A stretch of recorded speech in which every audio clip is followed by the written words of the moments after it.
I will take that as a yes. So we Yes.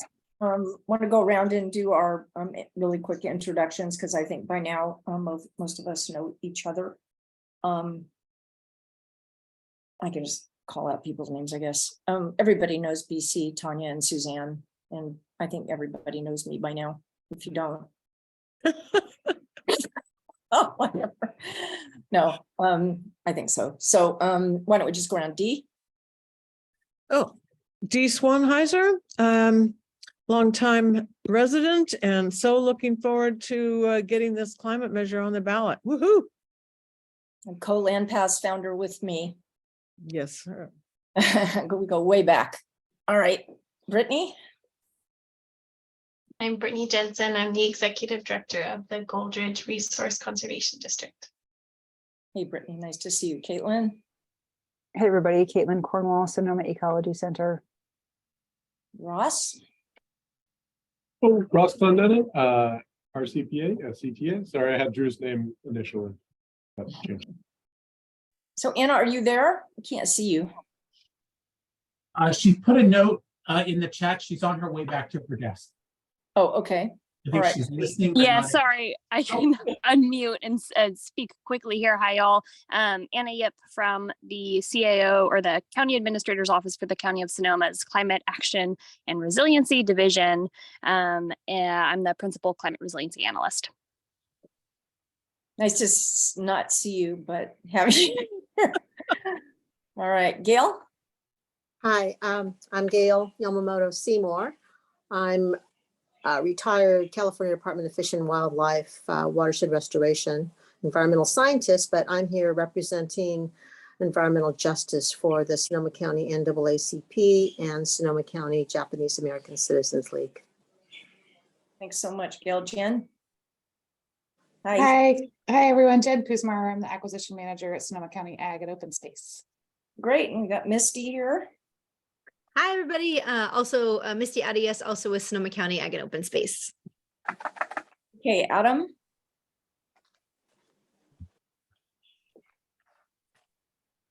Adam. Hi, Adam Garcia, data analyst with SCT RCPA. Right, Sarah Kaiser? Hello, everyone. Sarah Kaiser. I apologize for not being on camera. I'm having some spotty Wi-Fi and it keeps dropping me when I turn my camera on today. I'm Sarah Kaiser of Wild Oat Hollow, work with people for healthy land stewardship and healthy fire ecosystems. Thank you. Great, and Zero Foodprint? You're gonna do this to me. Hi, Anthony Mint. Hey, Anthony. Anthony Mint, Executive Director of Zero Footprint. Mostly joining by chat and listening in. Thank you for joining. Great. Okay, I think that's everyone.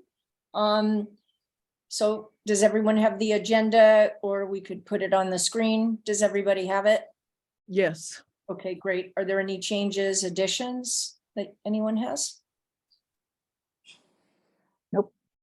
Okay, great. All right. Next, we wanted to just have a discussion about outreach opportunities, who's missing from the committee, and how do we best get their input. I see Daily Axe is now here. I'm not sure who's representing Daily Axe. Who have we got? Hello, this is Connor Devane. Hey, Connor. Nice to see you. Likewise. And Elaine? Connecting to audio. Okay. Well, I'll just open the discussion by saying I think that there's a general agreement that we are not successfully outreaching to environmental justice communities. And how do we do that? How do we get their input? Equity is a critical part of this whole plan. I think that that's something that is clearly an issue, like it always is, it seems to me, for the environmental community. What are your thoughts on that and other groups and that might be missing? And please just go ahead and talk, because you don't need to be too formal here. I would say that the three major groups, NAACP, Japanese American Citizens League, LACN, and I'm sure there's indigenous groups also, that we are having discussions. We are forming committees. I think it's just a matter of being knowledgeable of the different issues, the different platforms, the different meetings and committees, and being invited to the table. Because I think that a lot of these groups have been excluded, so it wasn't even on their bandwidth, or they didn't even realize that it was something that they could be part of. But you feel like it's starting to happen? Yeah, I think it's starting to happen, and I think that they're receptive. You know, interestingly, like even with the Japanese American Citizens League, I've had to talk to them a lot about how environmental justice is social justice and civil rights. It's all integrated, but it's just new. It's still kind of a new concept, because usually the civil rights fight or challenges are basically, you know, the typical discrimination, like in the workplace, or systemic racism, and they haven't tied in the environmental aspect of it, but they're starting to now. And I think invitations just need to be sent out. And I think you've got a contact in me and a few others who would be interested. La Sienna is having a major environmental justice luncheon this Friday. The tickets are sold out. I guess they've got 300 tickets that were sold. And yeah, La Sienna is doing a lot with environmental and climate justice. So it's happening. A question, did you just have meetings separately with them, or are they going to participate in this type of meeting? Because both would be suggested by me, because I understand, you know, the reasons why they might want to meet together, but to have representation and bring everyone together is so important as well.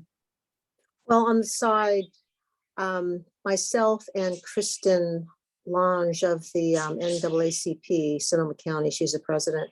We started an environmental justice committee. It's brand new. There's only 3 of us. And so we're meeting and trying to figure out, you know, what we can do, what influence we can have, what contributions we can have. And then with La Sienna, which is a Hispanics group, they are on it. They've got some really good people. One of their main people is actually staff on Sonoma Land Trust, and he's a biologist. So there are people who, you know, people of color who are definitely connected and involved in the environmental movement. There's just so few of us, and we're just trying to figure out how to integrate. Yeah. I know Greenbelt Alliance is doing a lot of work with those groups, and I can check to see with Cece, our local Greenbelt Alliance staffer, and see if there's any opportunities that she has to suggest names or groups. So I'll do that if that's okay.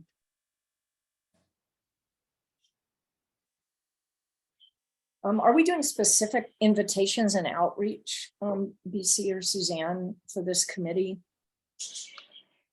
We have been doing more of a general blanket outreach, and then I think both Ross and Tanya could possibly speak to more some of the directed outreach. They've been working more closely with specific organizations, including the Los Sienna event this upcoming Friday, which we will be tabling at and have a presence at, and we've been getting much more involved with. Great. I should let Tanya and Ross add in on some of the other direct outreach we've done. Well, the reason why I'm on this committee is because the outreach was to Kirsten of the NAACP. And because I'm working with her on environmental justice, she actually asked me to come in her place. And that's why I'm on the committee. So it's because of your outreach.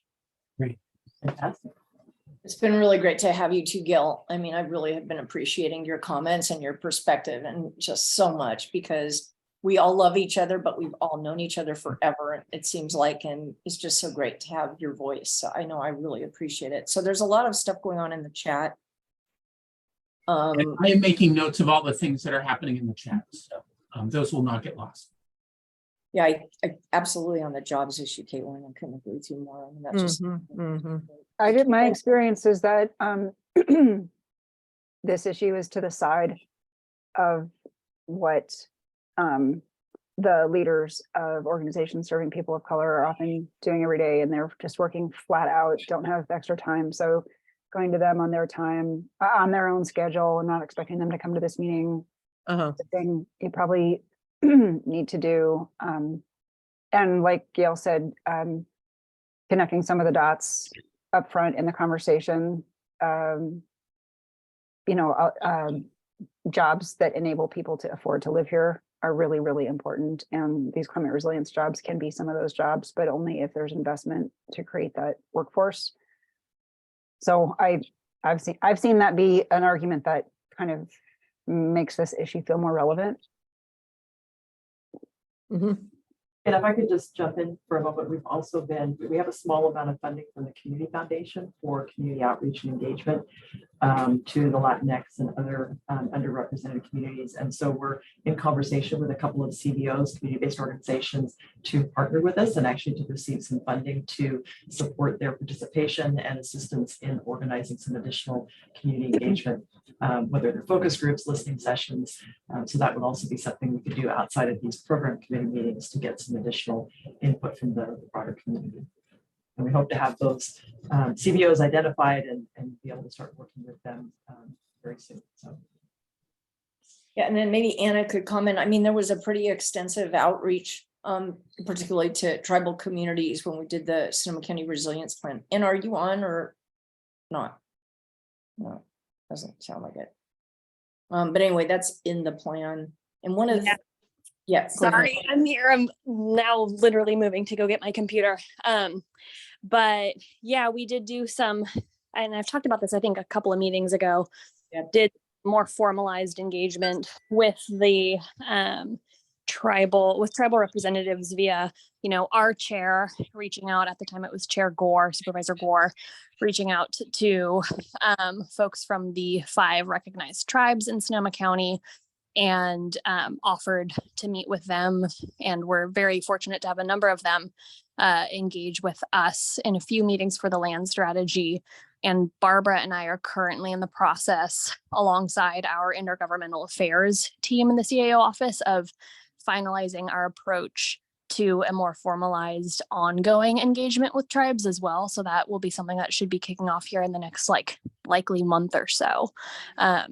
So that could be another sort of venue to touch bases with tribal representatives on resiliency issues. Right, Connor. Thanks. Yeah. I think that there would be a really significant amount of value in doing direct outreach to the folks at North Bay Jobs with Justice, like Davin Cardenas or Max Bell Alper. They organize farm workers. So you have this community of thousands of people in Sonoma County who work directly with the land every day, many of whom are bringing traditional ecological knowledge to their work. And they are having many conversations about what a regenerative future can look like and how they can be building pathways for themselves to skill up and get, dignified living wages in doing the work of creating regenerative Sonoma County. So, just looking through a lot of the recommendations that are starting to take shape through this committee, it seems like a really natural partnership, kind of a crucial one. And I've reached out to Max about coming to these meetings, but I know that they are also at pretty high or running out kind of low capacity. So I think getting a direct touch from RCPA might go a long way to bringing them into this conversation. And I would love to see that. I would agree with that. I put a thing in the chat a little bit earlier. I think there are going to be some straight up environmental organizations who are going to possibly dislike this ballot measure because there's just really a trend in Sonoma County of making the perfect the enemy of the good. And I think it'd be worth reaching out to them sooner rather than later, at least to see where some of the landmines are probably going to be. I would just expect, non-happiness with what any work plan at all. But I think it's worth having those conversations early. Could you elaborate on that? Yeah, Caitlin, that's what I was. as to who we need to talk to directly? Oh, I mean, it's the chat I put in there at 4:38. SoCo Can, Sierra Club. Well, I guess those are the main ones I was thinking of. Not so much North Bay Organizing Project or the Latino-led organizations, but thank you. Yeah. There's probably others I'm not quite thinking of, but it's just that sort of category. To me, the farm worker organizations are so key. I mean, I really think it's important. So does it sound like VC, Suzanne, Tanya, you guys are up for reaching out to the entities that are mentioned? Okay. And it sounds like Anthony is offering to help too. And I guess I would add, if anyone here has a connection to one or more of these organizations, sometimes it's easier to reach out and engage if we have that introduction. So if you are able to help or have some connections and want to pass this along, that'd be great. But yes, we definitely will reach out.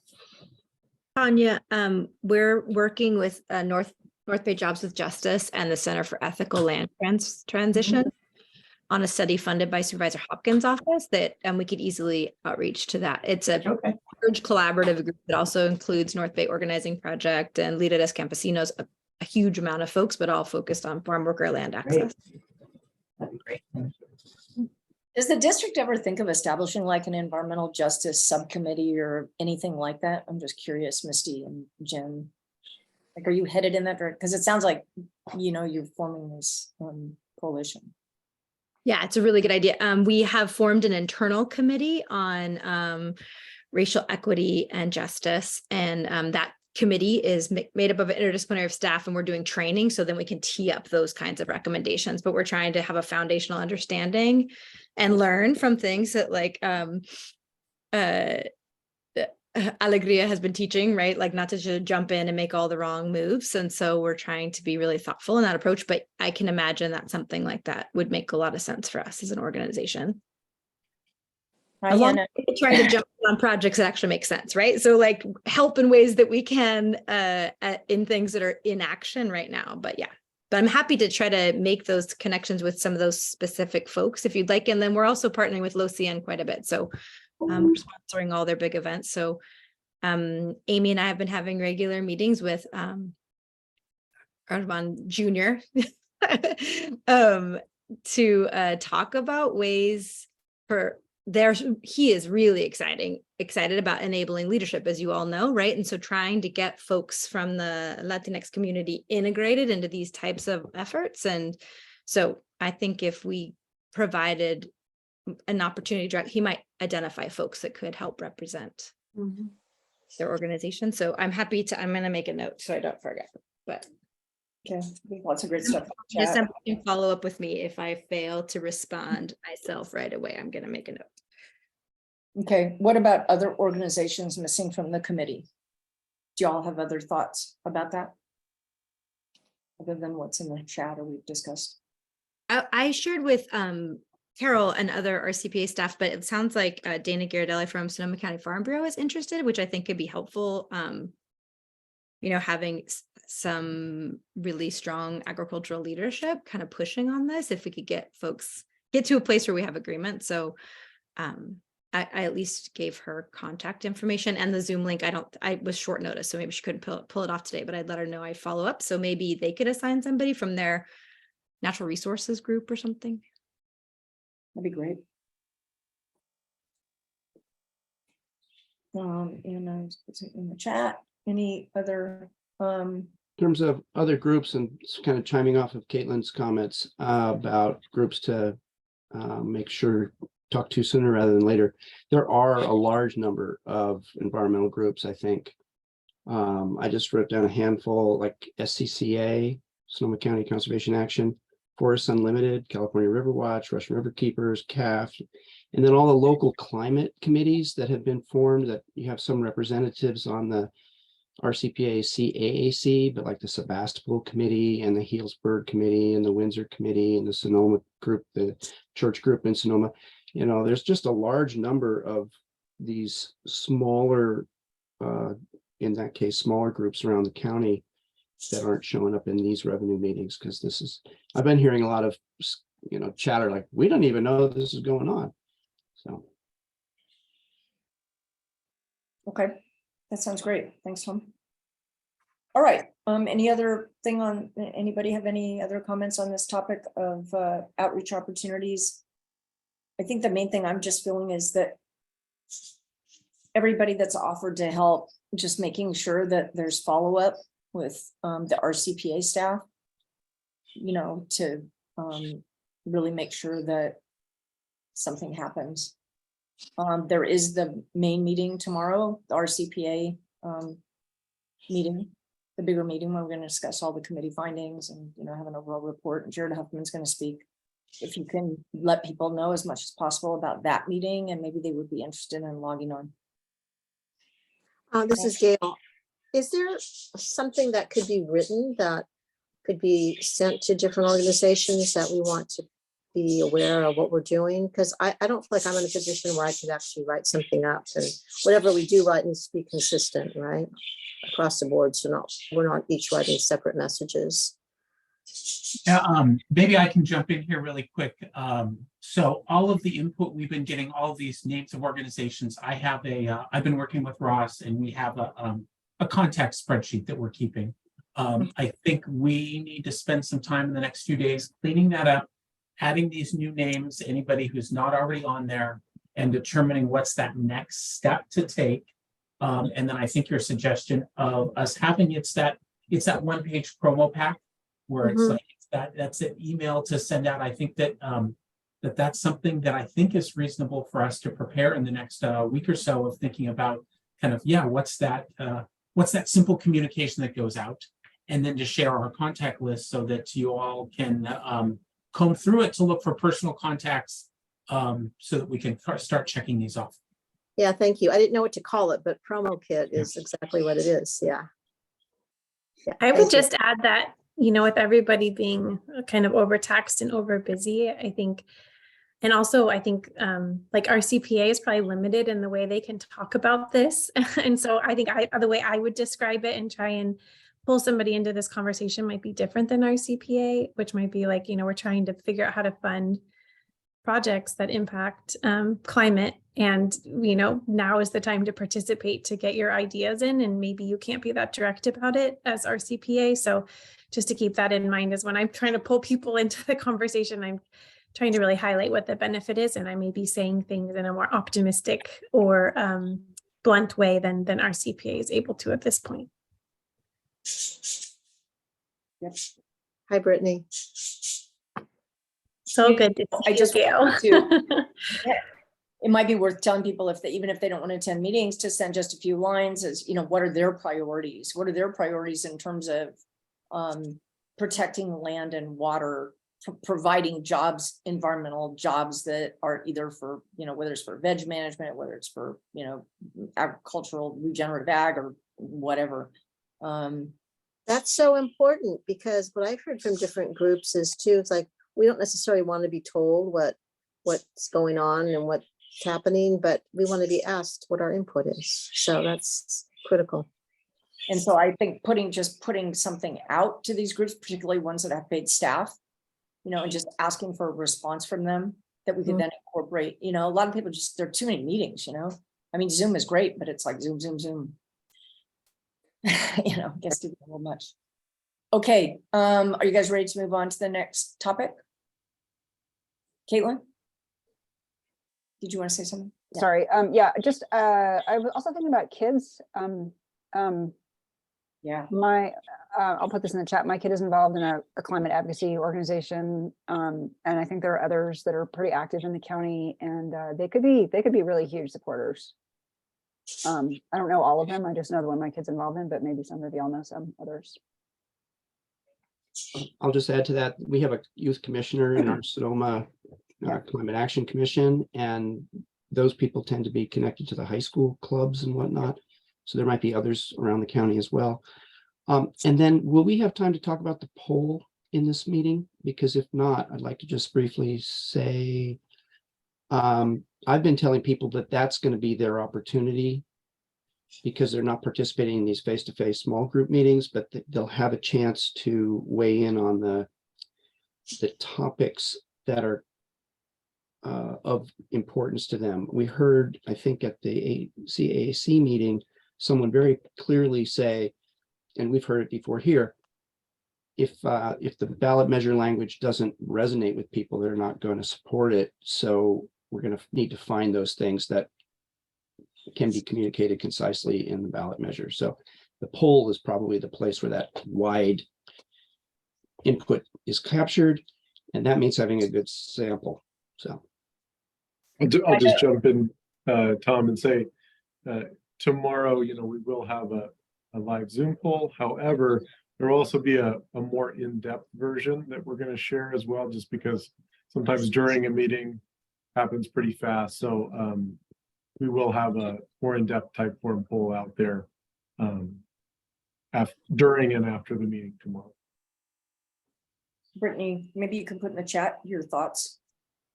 Caitlin was just saying she really appreciated what you said. Or say it again, whatever. Sorry, I'm multitasking cooking dinner, so I wasn't reading the chat, but I just, when I have invited people, I try to frame it like this is an opportunity to get climate work funded, and then now is the time for your voice to be heard and to shape it, because a lot of times if things are so far along, your comments actually don't matter all that much, is what I found. And so now is the time to participate, to get your thoughts and ideas incorporated into whatever comes to be. Something like that. Yeah. Hey, Stephanie, how are you?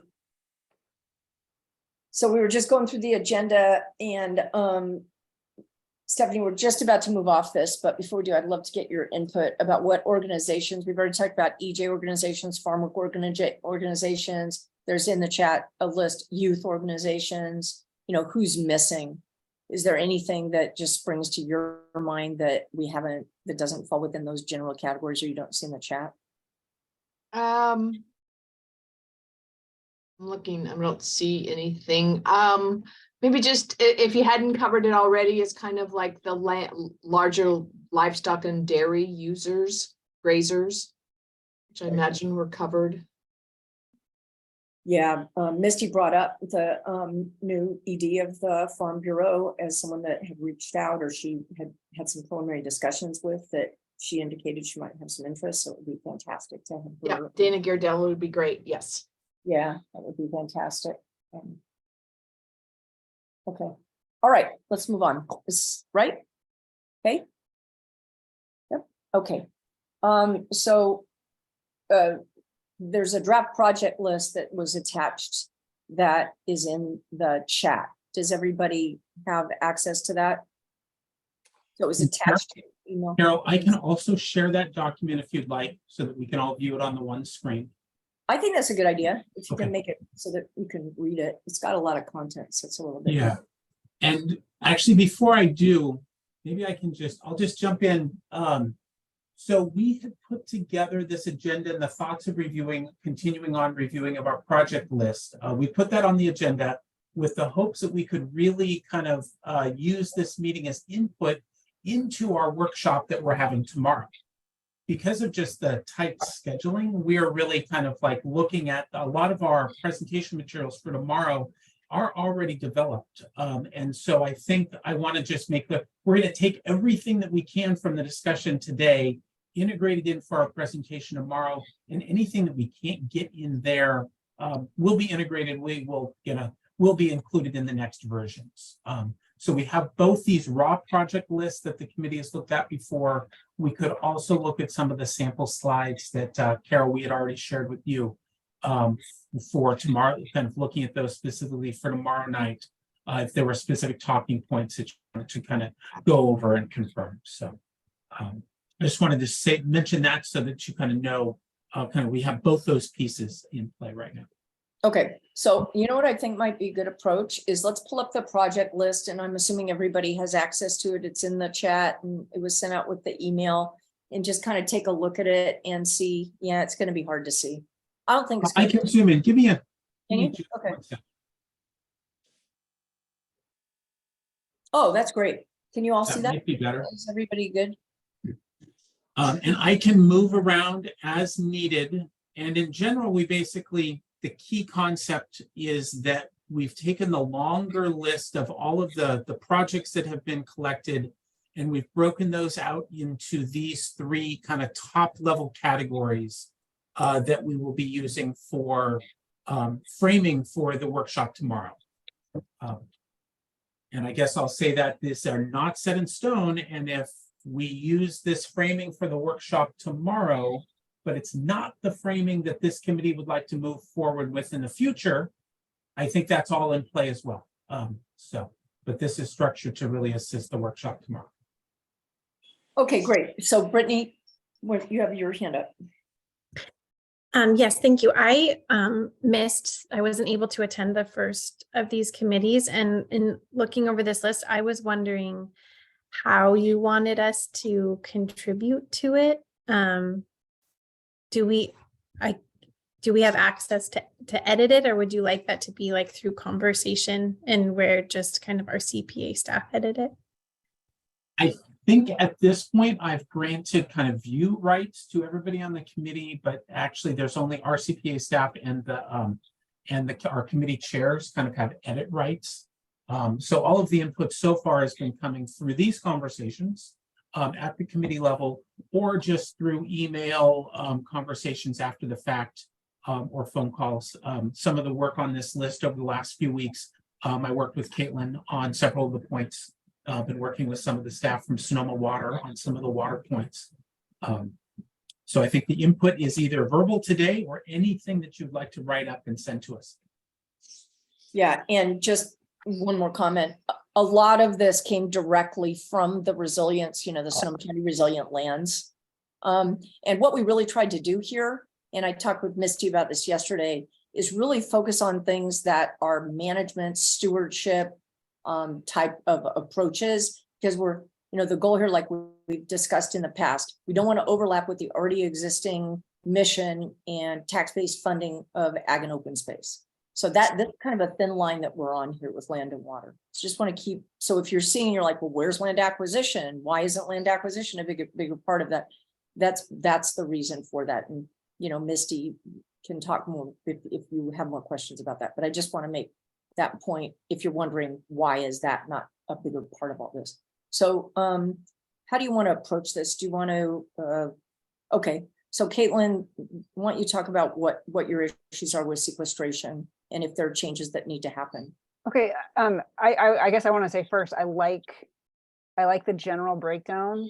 I like the sequestration, mitigation, and water. I mean, there's no one right way to slice this pie, I don't think, but these make sense to me. However, I just am looking over what's in column A here. There's a lot in here that's great, but it's not, there's a bunch of these words in column A that I think belong more in column C. Doesn't seem like A is that focused.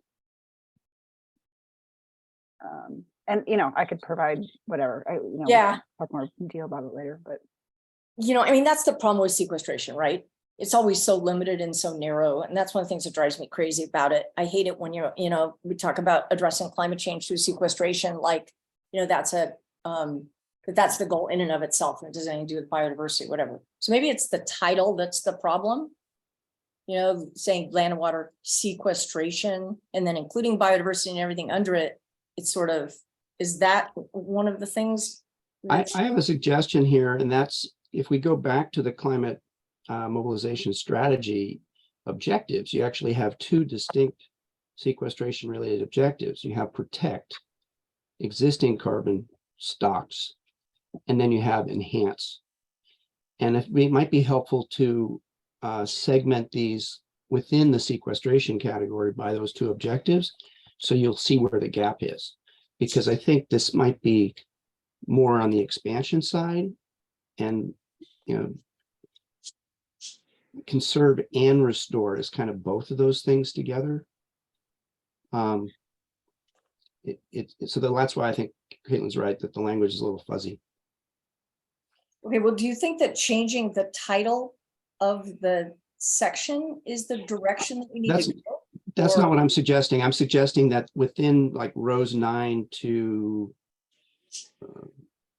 sorry, I was in the other version, 9 to 17, that maybe you try to think of them as being subgrouped within there, not a new title. That was not what I was suggesting. Hope that's helpful. Yeah, I think the area of sequestration is a lot of the area that I work in, or the RCDs work in partners. So I'm wondering, BC, if it would be okay if maybe we scheduled a time, or there was a way I could go in and kind of help some of this language and describe maybe maybe in a different way that might be more clear what some of these things I think are leaning towards. Okay, do you have anything specific that you want to call out now, Brittany? Anything? It's just like kind of a lot. So I feel like it would be hard for me to go through.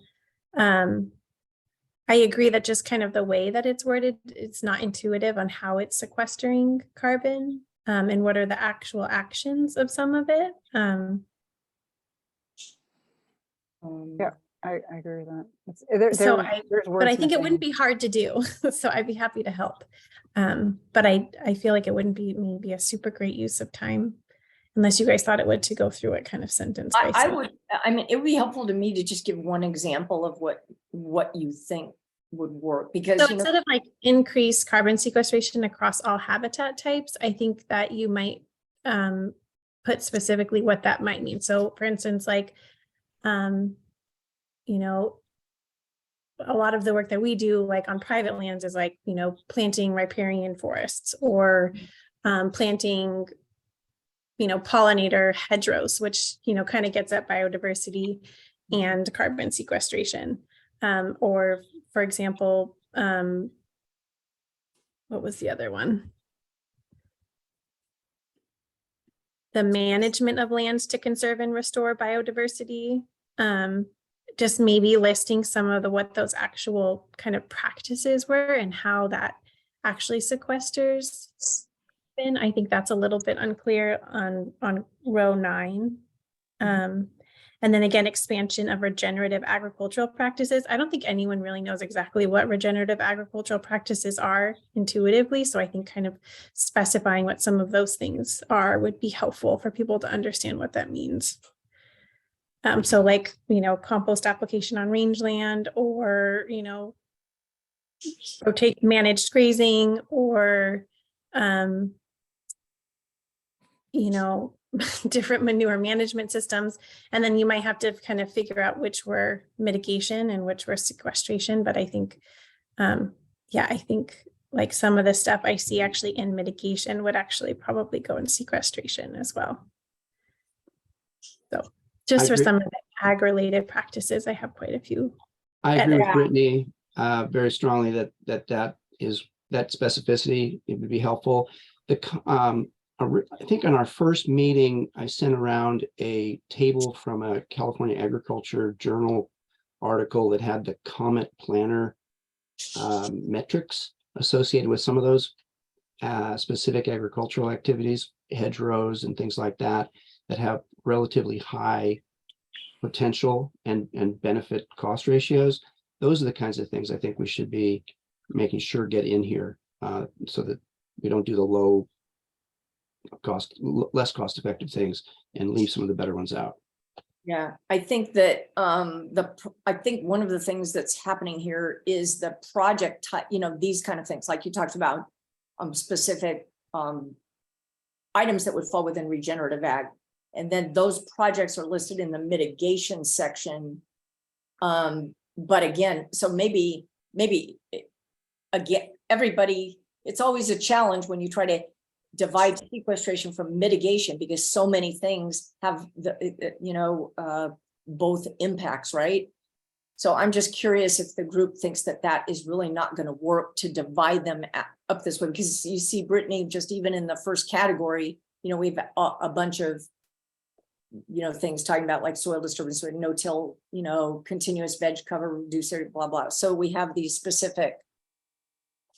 Yeah, I think it does make sense to me to have the way it's kind of underlined, the like sequestration versus greenhouse gas emissions reductions. So I think that is a way to, I think most practices do one or the other.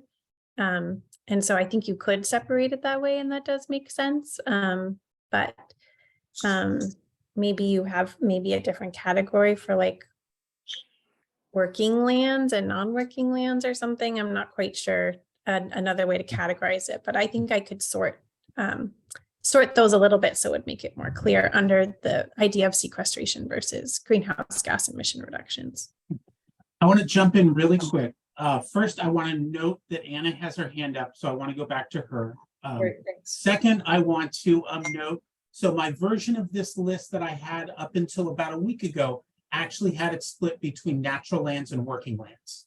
And anything that had to do with sequestration, ecosystem services, all that stuff was all in working in natural lands. And then I had all of the ag things in an working lands and ag category.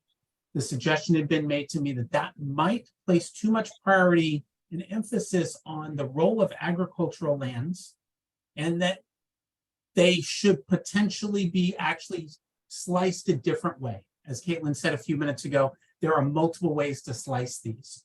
So I had sliced it one way, then we sliced it this other way. And so I find this conversation fascinating because we've sliced it both ways, and it's we're getting closer. So, and I know Anna's had her hand up, so. Anna, yeah, and I just responded, Caitlin, to one of your comments. Anna?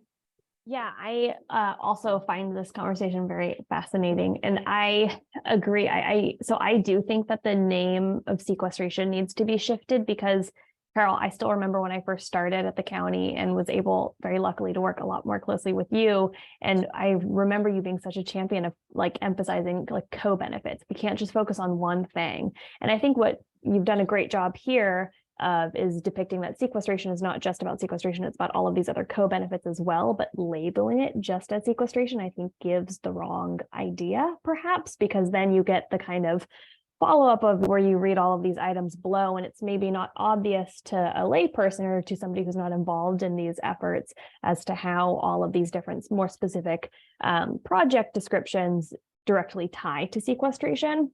And I also, too, I am becoming more and more of a opponent against the terms increase carbon sequestration or maximize carbon sequestration. I think we need to start leaning more towards optimize carbon sequestration when it is mentioned, because I think we then dodge the bullet of the whole debate around, oh, we just can't cut anything down. And it's not just about maximizing or increasing, it's about optimizing. Obviously, we want that number to increase as much as possible net wise, but we want to take into account all of these co-benefits. So I think if nothing else, we should change the word increase, but I am a big proponent of changing it from not just being sequestration, but more like land management, or maybe even going back to BC, your original idea of the working and natural lands, although I don't know. I think that's the problem with that, you guys, is I just think as soon as you start doing that, I just don't like the divide. I mean, historically, that divide has caused so much problems, and Dee and I and all of us have been doing this for like 30 whatever years. It's just caused so much problems in this county, and I just think to maintain that divide, I don't know, I'm not a big fan of that. I really like the heading of it, like increase, I don't know, increase carbon sequestration while enhancing climate resilience and preserving ecosystem functions.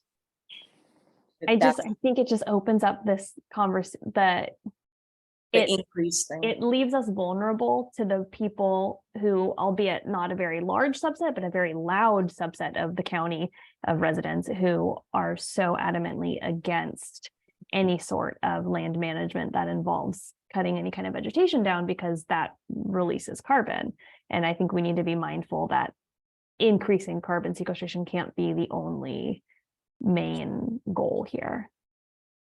Would everyone agree that optimize is a better term?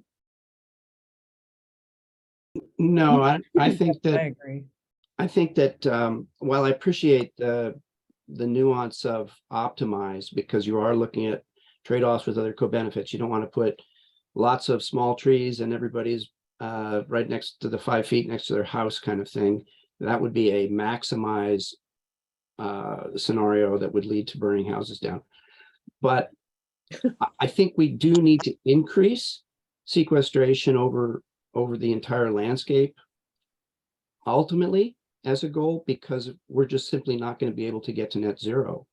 And we have to keep that ultimate objective, and the basically we're having this balance with the atmosphere, right? And it's human activities against the atmosphere able to absorb our activities. And so if we don't actually increase the sequestration in Sonoma County, we're not going to be able to get to net zero. So Yeah, I think it's one of those things that it means the same thing. And I think what Anna's saying is just she doesn't want to make it sound like you can't manage forests in a way that actually increase carbon sequestration. People think, people get confused about what the term is. That's right, but CARB right now is kind of failed to do this, right? CARB is telling us that by 2045, they're still not going to get to natural and working lands being a net sink. We're going to continue to lose carbon in those areas. And so they're basically violating the whole concept of net zero because they're not preparing to do enough sequestration. Yeah. Okay. One thing I'm just really noticing is that these wonderful activities are not really, it doesn't really say how they contribute to climate response. And I think everything that shows up here should need to justify itself, like say why erosion control mitigates, say why forest conservation sequesters, just connect those dots. Caitlin, can I ask a question about that? This is Suzanne. Sorry, Yeah. I don't know if you can see me. So I don't disagree with that. I guess one of the questions in the chat was like, is each of these categories going to get money? Is each of these projects going to, so I guess in my mind, how much information do we need to assess and prioritize? And then once we've done that, then what more do we need to add? I mean, I honestly, I worry about length of an expenditure plan if we get into explaining each category, or not category, but each, erosion, here's the benefit. Maybe we will need to get there, but I guess what I'm sorry if I jump in on your question. I've been thinking about this for like the last 5 comments. But at some point we need to have, I think this co-benefits discussion has been really helpful, and like having perhaps fewer distinctions among the types of projects we could do might be more helpful, so that we can talk about the value of the co-benefits, but also, I don't know, cover more bases. Yeah. Suzanne, one of the things, like when you're talking, I'm thinking is like, we could have subheadings, like we could have a subheading, something like maintain soil carbon, right? And then fall within the soil carbon conversation is no-till, erosion control, blah, blah, all of this stuff, something like that, because it's pretty obvious, if we're trying to sequester soil carbon is a big area where, we don't want to disturb and release soil carbon. Same things, wetlands, blah, blah. Maintain and increase forest carbon or something. Is that, Caitlin, do you think that would be clearer? Because Suzanne's totally right. We should be thinking about what ultimately the ballot measure is going to look like. How do we narrow these things down, not make them grow? Yeah, it needs to be really short.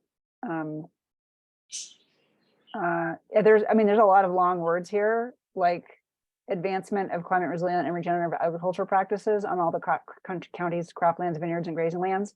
Like, I don't even know that we need to say any of that. Just say, cut to the actual actions.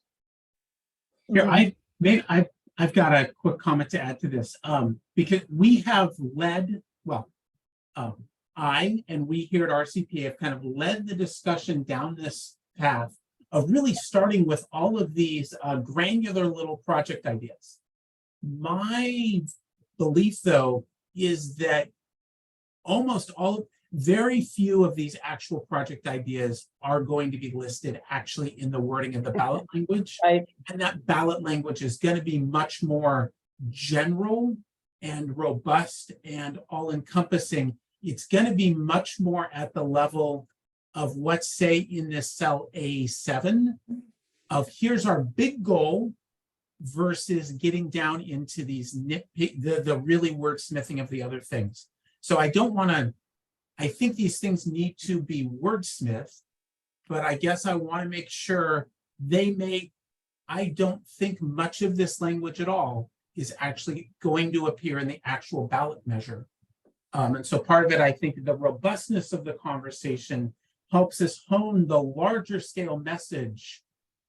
But I don't think we have to have every little tiny detail nuanced all within the ballot language itself. And so a lot of this is really the work that gets us to the end product, but I see what we're looking at here is not the end product. So are you saying we should focus primarily then on this on the 7 line and comment on that? It has been and this may be where my thought has been that yes, at some point very soon, the conversation does need to move up that level away from, to make sure that our larger categories, the A7, the C7, that those are robust enough that anything we throw underneath fits underneath it. And Suzanne and Tanya, I encourage you to jump in here if I'm saying anything that's actually not the way the ballot measure will read, but I think the ballot language could actually be fairly simple. And a lot of these other details, they become the secondary materials, the campaign materials that will be handed off, that will be available, or the resources for other secondary materials that are not the actual ballot language. So yeah, I would agree with that, BC. I think we wanted the process to be able to surface all of the ideas at the start and then start to bundle them or collect them into groupings. And then, yes, we'll definitely want to be able to explain or give examples of what these major categories cover, but we won't be able to, for all the reasons that have been stated, include all of the details in the ballot language itself, but we still want to have these available to share with people to explain. So. Okay, any more comments about this? I think it might be helpful to show the slides if we want to do that. I was going to say, I think that might actually be really useful because it shows, at least in my thinking, it shows where all of this information, it's that next, it is these words, but it's in that kind of next design format. So with that, let me bring up the other documents.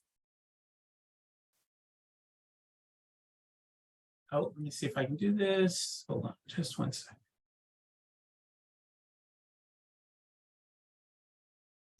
Is it now showing the PowerPoint? Yes. Excellent. Okay. So this is a subset of the slides that we have been working on and preparing for our public workshop tomorrow night. And as you can see, it's kind of, so just let me see. If there's anybody in this call that has serious, absolute objections to what's presented on these slides, this now is the time for us to take final input prior to our workshop tomorrow. So we have these 3 categories from that more detailed workshop, thinking about sequestering carbon while also enhancing climate resilience, reducing emissions while also preserving ecosystem function, and then working on water-related climate adaptation improvements. And then for each of those, we have a page that goes into, so this is then digging into that sequestration issue. There are some key themes that I've identified. And then over here under example projects, this should be very similar, if not identical, to the list that the very detailed list that we were just looking at. And so I'm realizing now in this conversation that actually getting review on these 3 themes maybe is actually a very, very good use of our conversation for the next 20 minutes, because that will really point Carol in the right direction for our workshop tomorrow. Could the group agree that we could replace the word forest with land? I'm nervous about that because I think there has been so little discussion of forests. Yes, I agree. And it's land in the first one, remember, so you have land in the first one, Caitlin.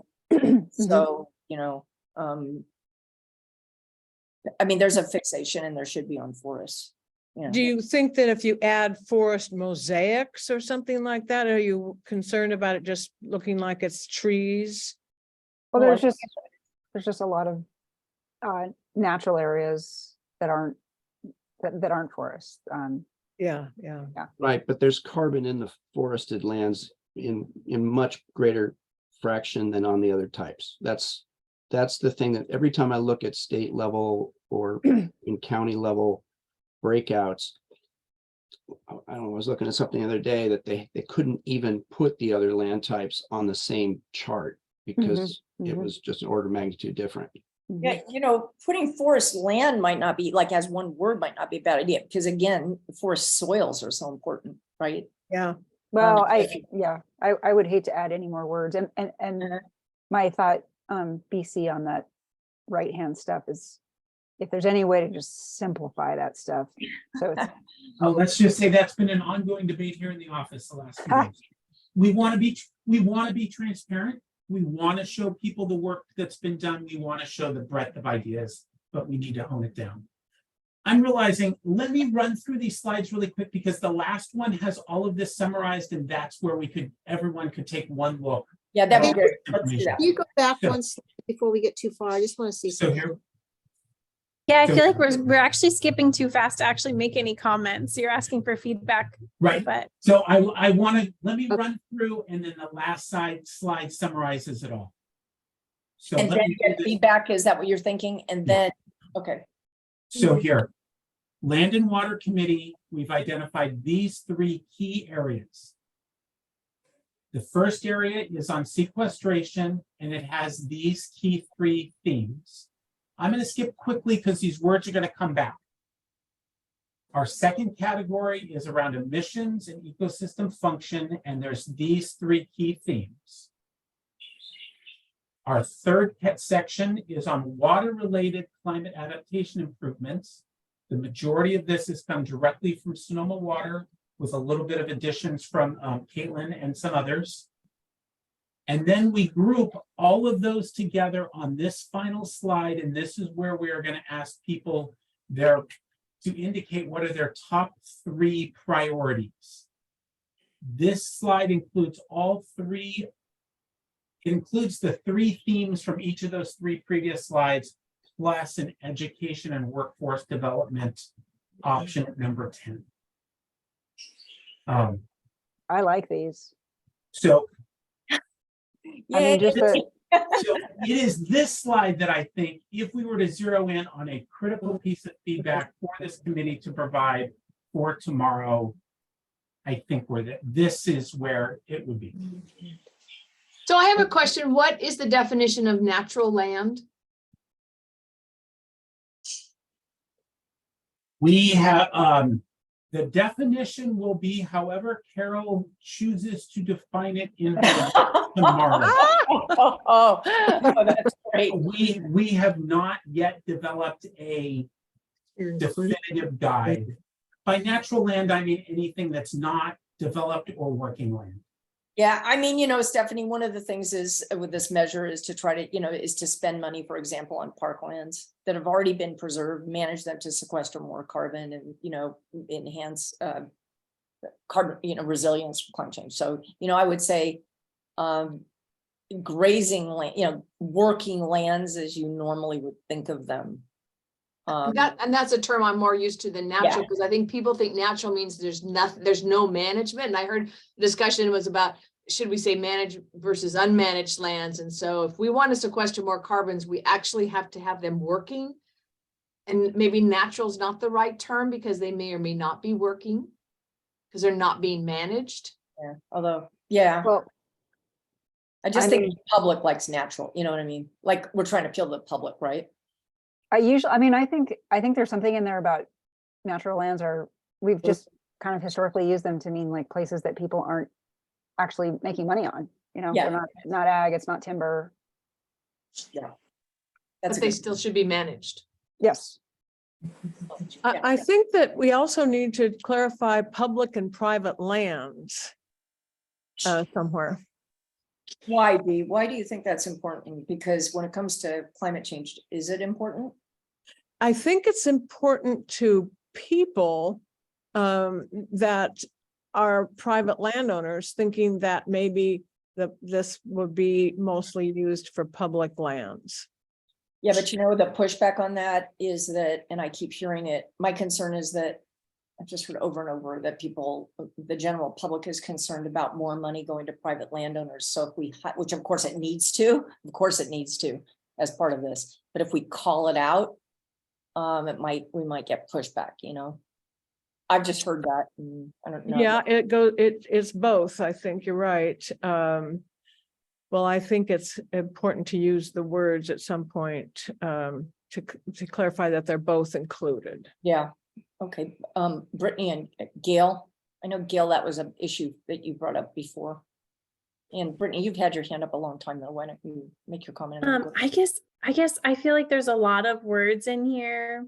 There's a lot of ways things are mentioned that I think are a little bit inaccessible. Like enhance land management to support carbon sequestration. Like why couldn't you just say like, you know, practices that increase carbon? Or I guess I feel like there's a lot of words in here that make it maybe more confusing than accessible. And then I also have some comments on the way you've paired like things plus this that don't seem intuitive to me.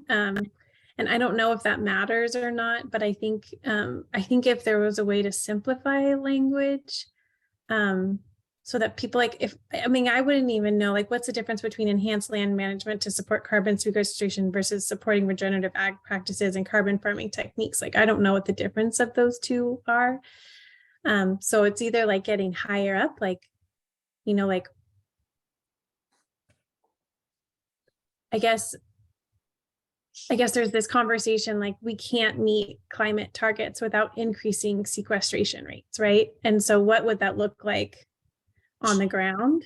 So that would either be like increasing it like in cities, like at your house or on farms or on parks or whatever. And so I guess I'm kind of curious. I feel like the language is a little bit inaccessible, and I'm curious like how the public is supposed to imagine these things in their mind to be able to like vote on what's important to them. I know I'm coming into this late, but I feel like it's too jargony, you're saying. That's what I'm it's getting. too jargony, but also it's like also not specific enough. Like how would, I mean, you know, so let's just say like compost application on rangeland, like that may not impact, you know, Carol Hart's life directly, but it may sequester a lot of carbon, you know, and so that therefore would have this impact of just sequestering the carbon, which maybe isn't not felt directly. So I guess I'm just curious. Yeah, but for the measure, so let's just take compost as an example, right? It's one. I mean, it falls within a couple of these. I'm not disagreeing with you at all, you know, but I'm just wondering, how do we in a ballot measure take all the various things that contribute to carbon sequestration and put it in a ballot measure, you know? I mean, I guess what I'm thinking is there's a way to say like there's so many things that sequester carbon and a lot of them you may not be able to touch or feel, but they will still be making a really big impact. So if we can describe why carbon sequestration is so important, you know, that because we cannot meet goals without it. And that is how it impacts your life. Like you may not have extra trees on your street, or it may not always be, you know, like electric buses or something, but it's still required for us to meet our targets and our goals. It's I think that science says we can't meet our goals without it. And so it's less about asking people how those sequestration impacts them, but educating them on why it's important. I guess, does that make sense? So then I go back to this idea again of having, you know, where does carbon exist that we're trying to protect? It exists in soil and it exists in tree, you know, forests. So, I mean, maybe we should return to that, because we can explain to the public that we want to, protect soil carbon or enhance soil carbon, and then put all of these regenerative project, et cetera, underneath, protect forest carbon. Do you know what I mean? Just divide it up and where are the carbon sinks and make that the heading. And I mean, what do you think about that approach? As a simple way. I guess maybe I'm not as educated on how polls work in my line of work, but I think it's more helping people imagine like how much carbon we can sequester in these different areas, and saying like, and this is what it means, and is it important enough for us to invest in these things? I guess that is not a direct answer. I don't think it's necessarily about how things are categorized, but it's how people can imagine how spending part of their sales tax will benefit them in the long run.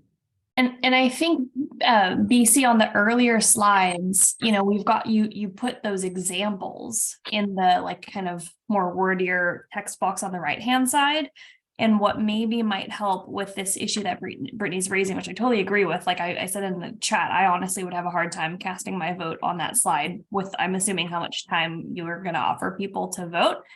So what would be helpful is like connecting the example projects that are listed here or that are discussed to the themes, so that you can use those examples as ways for the public to kind of visualize what that could actually look like. And I would also specify, it probably goes without saying, but I like the wording change that you just made to the question on the survey slide. Yeah, which 3 of these would you most strongly support? But I would say, which 3 of these would you most strongly support money being used on, or what have you, like clearly saying that for the money that this revenue collects, it being spent on. Yeah. On this last slide, I would repeat the overarching statement that we need to increase carbon sequestration, and then ask them, what is the most important ways to you to accomplish this? But you're reminding them that overarching goal of the whole thing is to increase carbon sequestration. We must do that. Does the public know what that means, you guys? Does the public even know what carbon sequestration is? I don't think we should have that be the center point here. And also too, because it's tied to water, like sequestration is, I agree, a very big component of land and water, but I don't think it should be the sole one. I think we're going to shoot ourselves in the foot if we make that the centerpiece, because I think it's going to push people away. Oh, yeah, okay. I think we have to reframe it from, yeah, we mean sequestration, but I think we need to say it, put it a different way. Like, I don't know what that is. I mean, I think we have to really simplify it. And I think like forests absorb a carbon dioxide, so protect forests or something, Yeah, you're right. It strikes me that we here are not necessarily experts at messaging and the psychology of different words. That's not what we all work on, and but yet that's what we're trying to do right now. So, I guess I'm not suggesting words so much as like concepts, like what are you trying to get out of the survey question? And I feel like, I'm wondering why you would be curious about certain types of ways to do projects versus like, I guess there's 2 things. There's like, what are the overall like less severe weather, patterns versus like, things that have co-benefits that also directly impact people's lives, like, that they really support biodiversity or something else. Anyways, I feel like I've talked a lot, and Gail has had her hand up for a super long time, but I'm curious about why the questions are worded this way and what information you're really trying to get out of it. Super. No, I think your conversation is great, Brittany. Yeah. Gail. I don't know a lot about carbon sequestration, so I'm a good layperson to listen to this. So I'm looking at number 7 and number 9 about the words resilience. Yeah. That, I don't know, I never thought of water We want water to be sustainable, water supply to be sustainable. I don't know if water bounces back like a person would. That They it's were it's the system that needs to be resilient. Right. But I think resilience is just one of those, Just- you know. I, it's the these words that items lure. specifically came from the water agency. That's right. And I think Exactly. but they're specifically looking at if we an earthquake is not a climate impact, so it's a terrible example, but I'm going to use it. If we had an earthquake and it impacted the water system, have they designed the system so that it can be resilient to get back up and running? As drought increases, is their water supply system, the system resilient enough to bounce back and adapt? So that's the way those items are framed, I guess. I guess I look at it as, how could a water system be resilient if there's no water? Well, that's where number 9 comes in. Is the idea of natural watersheds. I think there might be more of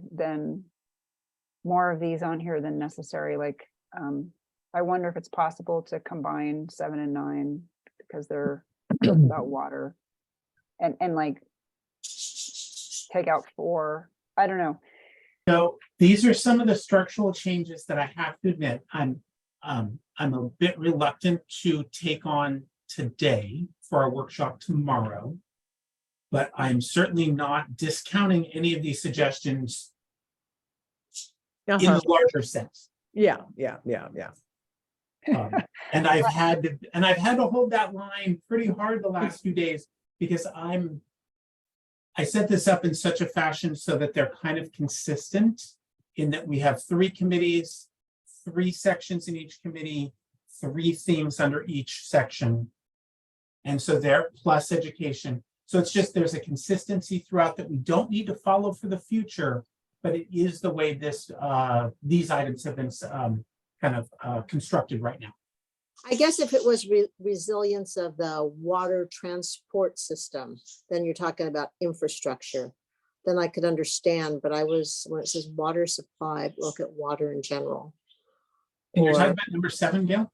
Yeah, number 7. So that it just kind of stood out to me. It's not something I can't live with. It just seemed a weird word to apply to water supply. I think the general public would want to vote for spending the tax money on water sustainability so that there's enough water to go around for everyone, as opposed to ensure that the infrastructure can deliver the water or whatever. Because As we get closer to, because that's so dependent on there being water in the first place. But I know I'm getting into nitty gritty, so we can move on. I'll just add, I think, and that's why as we get closer to ballot language, we'll just talk about the phrase clean water, right? That's why all of these bond measures, they're just clean water and parks for all. Right. Quality and quantity. Right. Yeah, the water agency sells water, or Sonoma Water. So that's what their job is. They're the proprietors of water, selling water. Okay, thank you. Okay, so we have Anthony, has had his hand up for a while.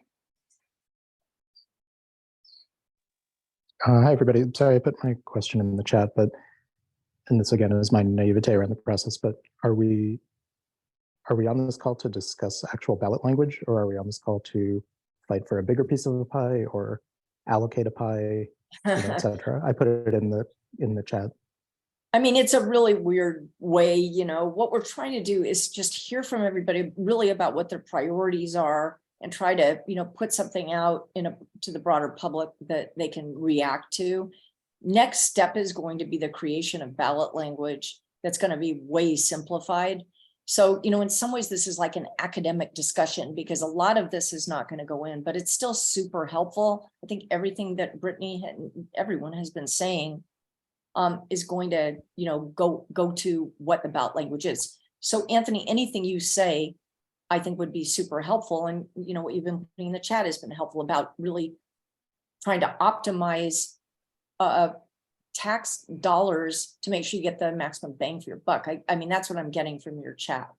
post. And Yep. Carol, can I just add to that, that our board has asked to get as much brain power and community thought as we are able to get and give it our best shot at what all that content might look like.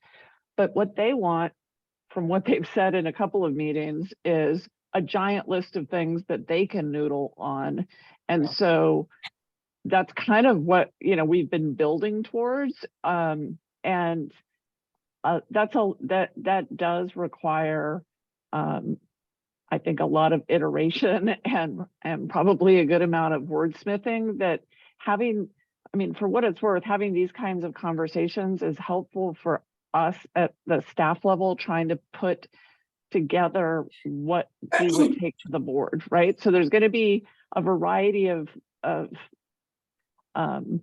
project ideas and concepts, and I think they want to hash it out themselves as well, but do so in a manner that has been informed by people who are on this call, people with knowledge and expertise and thoughts about it.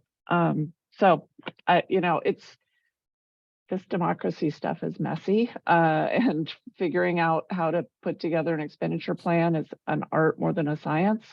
But I do think this is helpful to hear, and I also would agree with a lot of what has been put in the comments about needing to make sure that we are using the right language that ultimately voters are going to appreciate. So that's all I wanted to add. Thanks. Does that help? Well, I just want to say, if what we're doing is kind of creating ideas and eventually an expenditure plan, there needs to be numbers linked to the ideas. And I think it would be more productive to have those numbers in discussion, because that would inform the ultimate ideas that are put forth. So do you mean numbers like dollars, or do you mean numbers like GHG emissions reduced, or numbers like amount sequestered, or what do you mean? Climate benefit per dollar, which could include co-benefits or whatever the community decides.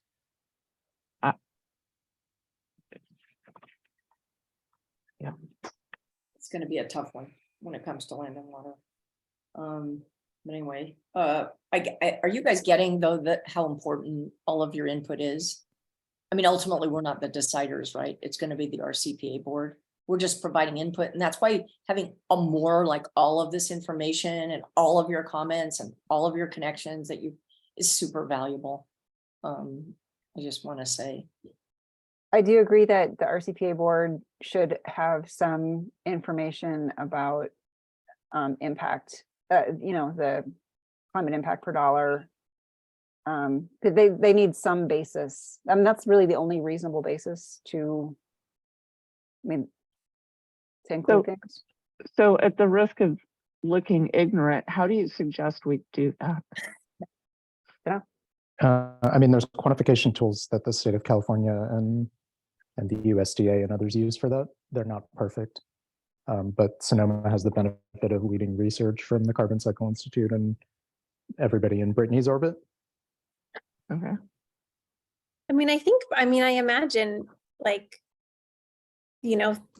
for land and water, I think there's a lot of tools to help estimate, and I'm sure you have it in building and transportation as well, but you can see how much we're spending, per carbon ton sequestered or emissions reduced. And so that's definitely something we could help on, and some information we actually provided in the CAP and I don't know if it got included in the mobilization plan. So I do think if we could have examples, or I don't want to say generics, that's not the right word, but sort of if you improve land management on an acre of land, it will support sequestering X amount and will cost Y amount. And that's a general number. Here's the example. I come from a transportation world. people always want to know, what does it cost per mile to pave a road or to build a bike path? Well, there's not a single answer to that, but we can come up with like a general sort of concept for that. I think that we could do, but if we were to say, we want, enhanced land management to support carbon sequestration be the most important thing, well, how many acres are we going to do? How much does it cost per acre? How much is the tax measure going to generate? So we can't quantify other than sort of conceptually with each of these things. Does that make sense? Yeah, and you guys, I mean, it's just so tough. I mean, I worked on the protocols, and probably many of us did, but I worked on all of the forest protocols, all the original round of them and since, and it's just one of the things that we kept running up against is what is the benefit of managing forests to reduce fire risk? And no one was ever able to quantify that because nobody ever can figure out how to determine actual fire risk. So that's one of, these are the problems that you have when it comes to land and water. The trying to put a dollar to how much is it worth to protect a mountain lion? How much, what is the climate benefit of biodiversity? How do you put a number to, I mean, I understand, if you're protecting a forest, right? And you're saying, okay, by not cutting down X amount of redwoods, this is what's being sequestered. Some of this other stuff is really hard to quantify. Anna, do you want to comment and then go back to Brittany, and then Anthony, you have your hand up, and we only have about 5 more minutes. So why don't we zip through this? Yeah, I guess I was recognizing the time and acknowledging BC. I think your main question to the group at this point was that, how to craft this main slide here. And I think I want to mainly bring us back to one of the questions Brittany asked, which is like, what are you hoping to get out of this survey from this meeting tomorrow? And from what I've gathered from this conversation, you want to get an idea of what would be generally most supported from the public in terms of what sorts of projects to fund with this ballot initiative.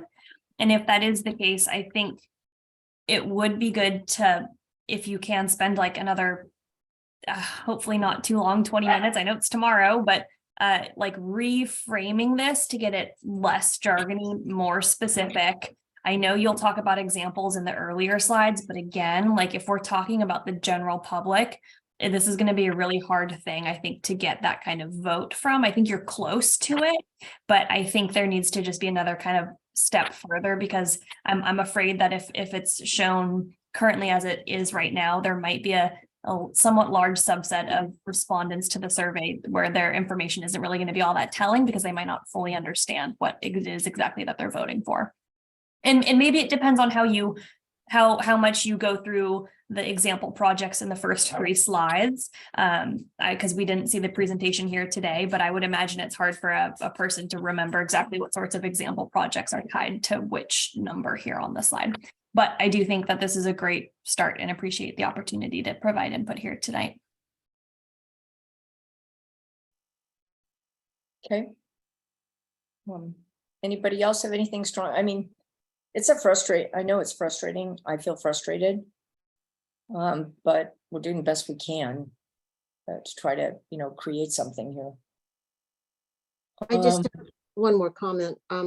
So tomorrow night at the public meeting, in the introduction, there will be a full explanation about the importance of carbon sequestration and how effective it can be, because people think, well, we keep spewing greenhouse gas emissions into the environment, and we're got 1 more degree Celsius staring us in the face before it's doomsday.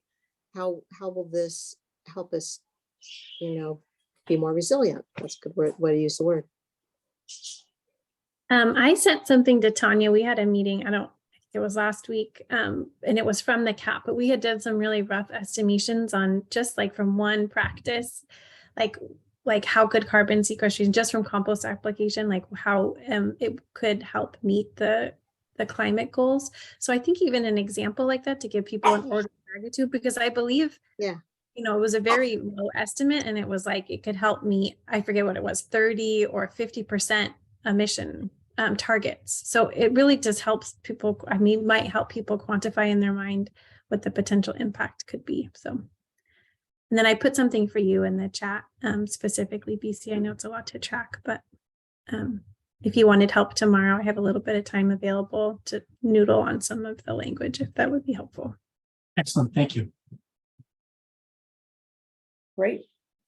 Okay, any other comments, or anybody have anything pressing that they want to talk about right now?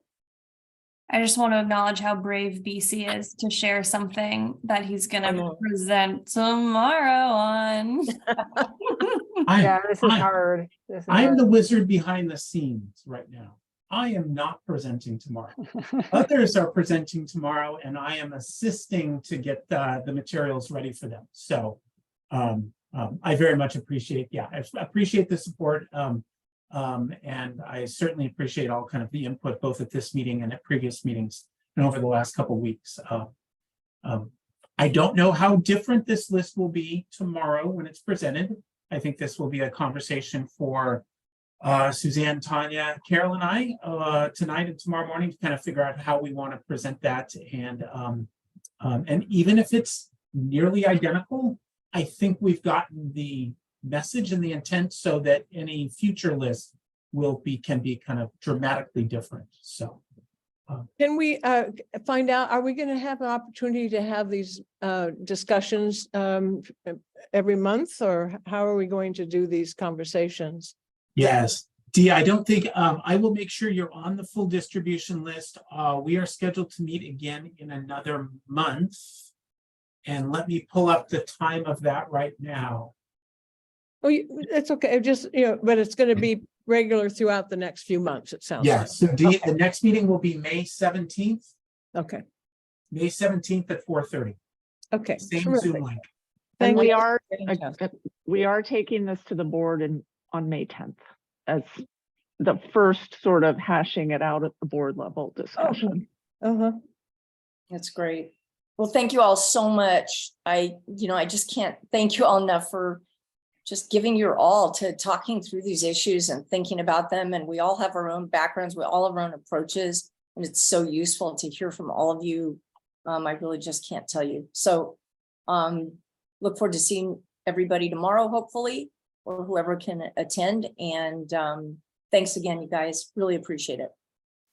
Thank you. Hey, Lucy, do you want to talk after this meeting or not? Sure. Okay. So maybe we'll just stay on the Zoom. Hang on. Here, I'm going to stop the recording. Okay, thank you. Hasta la vista. Bye, Dee.